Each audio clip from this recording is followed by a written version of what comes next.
여러분 안녕하셨습니까? 양영태 TV의 양영태입니다. 오늘 그 아침 동아일보에서는 말이죠, 이 정연욱 논설위원이 이런 글을 썼습니다.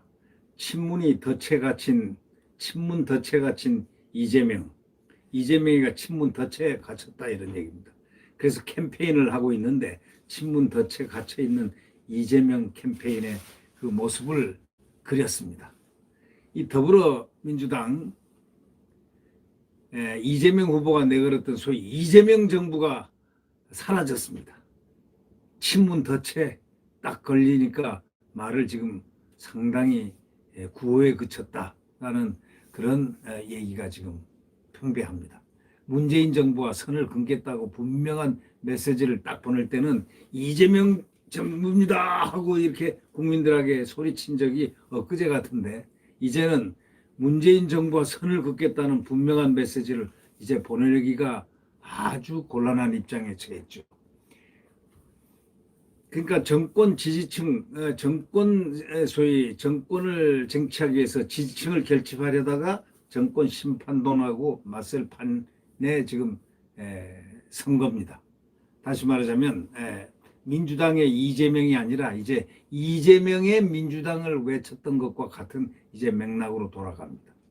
온갖 수식어로 포장해도 핵심은 차별화인데, 근데 문정부의 오만과 불통, 부동산 대책, 민생 파탄 불만 이런 걸 막 얘기하면서 결국은 차별화를 하려고 했지만, 이게 이제 차별화가 하면 할수록 친문의 눈 부릅뜬 그 눈을 피할 수가 없으니까 어쩔 수 없이 이재명 정부를 걷어들인 거 아닌가. 이제 정말 민주당 정부로 다시 돌아가야 되겠다. 문재인 정부로 돌아가야 되겠다. 그런 얘기 아니겠습니까? 네. 부동산 대책을 위시한 그 민생 파탄의 불만을 돌파하기 위해서 불가피한 그런 이제 선택이 뭐였느냐. 그냥 이 정권을 막 비판을 하는 거였는데, 이제 그래가지고 조국의 강을 건너보겠다. 또 부동산 정책 기조를 갖다가 바꾸겠다. 거듭 큰절도 하고 국민들에게 사과도 했지만, 그랬던 이재명 씨가 14일부터 소리가 달라졌습니다. 이재명 정부라는 표현을 쓰지 않겠다, 이렇게 얘기했습니다. 이유는 뭐겠습니까? 친문이 눈을 부릅뜨고 있으니까 이거 이러다가 살아나기가 힘들겠는데 라고 생각했을 법도 합니다. 이 정치적 레토릭이 아닙니다. 이게 이재명 정부라는 표현을 이제는 안 쓰겠다. 왜냐하면 사실상 이재명 정부라는 말을 쓰는 걸 폐기 선언하는 그러한 말이 아닌가 싶습니다. 문재인 정권의 후계자가 아니다. 새로운 이재명 정부를 만들겠다. 언제 했습니까? 그 말을. 지난 3일 방송 3사가 TV 토론회를 열었는데, 그때 거기서 역설을 했지 않습니까? 이재명 정부를 만들겠다. 문재인 정권의 후계자가 아니다. 이래가지고 차별화를 주면서 자기들이 정권 교체한다. 이런 식으로 말을 하다가 불과 11일 만에 꼬리를 팍 내렸습니다. 물론 필요하면 캠페인이고 뭐고 소위 싸우는 전략이야 바꿀 수 있지만, 이건 좀 너무 부끄럽지 않습니까? 그래도 대통령 후보가 한마디로 이재명 정부라는 그것을 기염을 토하던 그 엊그제를 놔두고 이제 문재인 정권의 후계자가 아니다. 새로운 이재명 정부를 만들겠다. 이 소리를 역설한 지 11일 만에 꼬리를 내렸다, 이렇게 보고 있는 거죠. 문 대통령이 지난 10일 국민의힘 윤석열 후보를 직격탄 날린 적이 있었지 않습니까? 적폐 수사해야 된다는 윤석열 후보 발언을 갖다가 정치 보복 의도를 내비친 것으로 규정하고 그대로 그냥 윤석열 사과하라 하고 공격을 대통령이 했지 않습니까? 대통령이 국민소통수석을 시켜가지고 아주 직격탄을 날렸는데, 그것이 과연 대통령으로서 할 일이었는가는 곰곰이 생각해 보면 알 겁니다. 오히려 윤석열 사과하라, 정권이 정권 잡으면 보복하겠다는 그런 뜻인가 하면서 그냥 굉장히 직격탄을 날렸습니다만은 결국 그 다음에는 조용합니다. 사과는 윤석열 후보로서는 할 게 없다 이런 얘기죠. 그 이유는 자기는 정치보복 한다는 소리를 한 적이 없다. 기자가 예를 들면 중앙일보 기자가 적폐 수사 하겠느냐, 앞으로 정권을 잡으면 하겠느냐 물어보니까 해야죠, 당연히 해야죠, 돼야죠 이렇게 얘기를 했는데 바로 이 말이 정치 보복으로 소위 적폐청산으로 자기네들이 했던 적폐청산으로 잘못 이렇게 인식을 하지 않았나 하는 그것이 아마 윤석열 후보의 생각 아닐까 싶습니다. 자기들이 적폐청산을 했으니까 똑같은 적폐청산을 하는 걸로 생각을 잘못했던 그런 여건이 아니었나 이런 생각을 윤석열 후보는 틀림없이 그렇게 아마 생각을 했겠죠. 답을 이렇게 했습니다. 나는 문재인 대통령과 똑같다 생각이. 나는 누구한테 정치보복하려고 생각해 본 적 없다. 딱 그것이 답이에요. 사과가 없습니다. 그리고 수사란 건 적폐수사, 적폐는 사전적 의미가 뭡니까? 그 사전적 의미가 쌓여있는 부패하고 부조리, 부의 비리 이런 거 아닙니까? 그러면 이거는 당연히 수사기관이 그 법에 따라서 실정법에 따라서 수사를 해야 되는 거죠. 그걸 얘기한 거죠.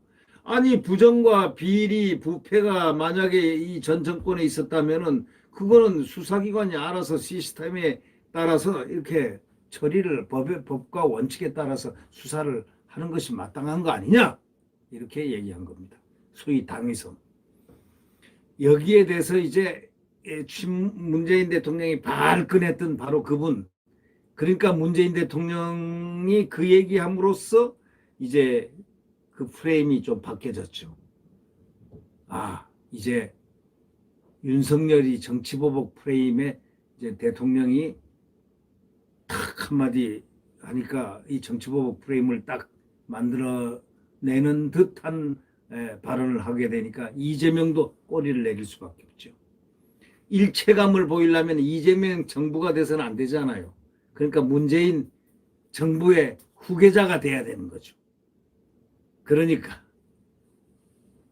바로 문 대통령이 의도했든 안 했든 이 후보는 윤석열이 정치보복한다 하고 프레임에 화답을 하면서 결국 친문 세력과 정치적 제휴를 선택할 수밖에 없었죠. 처음에는 친문하고 안 하려고 이렇게 하다가 그냥 완전히 친문에 지금 꼬리를 내린 겁니다. 같이 정치적 제휴를 선택한 겁니다. 이제는 이재명 정부는 간 곳 온 곳 없습니다. 그가 말한 건 다 허상이었습니다. 이재명 후보로서는 친이재명 친문 세력 간 이 파여 있는 고를 메우는 일이 다급했습니다. 이러다 보니까 임기 말인데도 40% 안팎의 국정 지지율을 떠받치고 있는 친문 세력의 호응이 절실했고 또 이거를 디딤돌 삼아서 30%대 박스권 지지율을 벗어나야 되겠다 하고 탈출하려고 아주 노력을 했었지만 이제 그 기미가 안 보였는데 지금 딱 아주 거기에 굴복을 했습니다. 이제 친문 세력과 친이재명 세력 간의 그걸 메워야 되겠다에 지금 급급하고 있습니다. 그렇지 않으면 40% 안팎의 국정 지지율을 떠받치고 있는 친문 세력의 호응이 없을 거라는 그런 소위 말해서 긴박한 가슴 졸임을 빨리 해결해야 되겠다. 이런 뜻의 지금 방향을 틀었습니다. 이 대선 국면에서 현직 대통령하고 여당 후보의 갈등을 어쩌면 피할 수는 없는 숙명이지만 현재 권력과 이거를 뛰어넘어야 하는 미래 권력의 지향점이 다를 수밖에 없는데 이제는 같은 곳으로 갈 수밖에 없는 그런 상황이 된 거다. 이렇게 해석도 내릴 수 있습니다. 갈등이 있다면 조정하고 풀어내는 정치력에 맡기면 되지 않느냐라고 생각하지만 역시 그는 플러스 마이너스가 있는 법입니다. 우리가 돌이켜 생각해 보면 김영삼, YS는 노태우 민정계를 끌어안으면서 파국의 고비를 넘기고 당선됐지 않습니까? 반면에 1997년 대선에서는 YS는 여당의 이회창과 사사건건 충돌했습니다. 끝내 YS의 정면 대결로 치달았던 이회창은 패배하고야 말았습니다. 결국 YS는 이회창을 패배시켰습니다. 이회창이 그래서 다 당선된 여론에도 불구하고 그는 대통령의 영광을 얻지를 못한 겁니다. 2007년 대선 당시에 노무현 정권 인기가 바닥인 것도 아마 있었지만은 노무현 정동영의 극한 대치가 500만 표 차라는 역대급 패배의 원인이었음을 부인할 수는 없다는 거죠. 임기 말 인기가 없었던 대통령과 거리를 두는 여당 후보의 그 차별적 전략은 어쩌면 불가피한 것이지만 그렇다고 해서 무조건 배제 전략은 하수들이나 하는 것입니다. 차별화를 하더라도 주류의 묵시적 동의를 이끌어내야만 갈라져 있는 지지층을 결집하는 시너지 효과를 낼 수 있는데 이재명 후보는 그걸 못했습니다.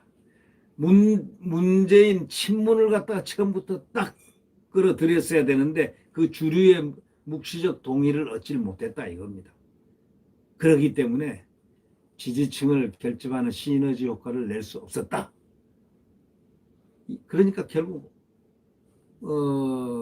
이 정연욱 그 논설위원 표현을 빌리면은 이재명은 냉탕 온탕 오가기만 하면서 그냥 그 순간순간 그냥 접점을 찾아보려고 했지만 찾지도 못하고 결국은 지금 방황하는 그런 친문하고 자기 친이 지지자들한테서 지금 왔다 갔다 하는 그런 분위기가 아닌가 하고 느껴집니다.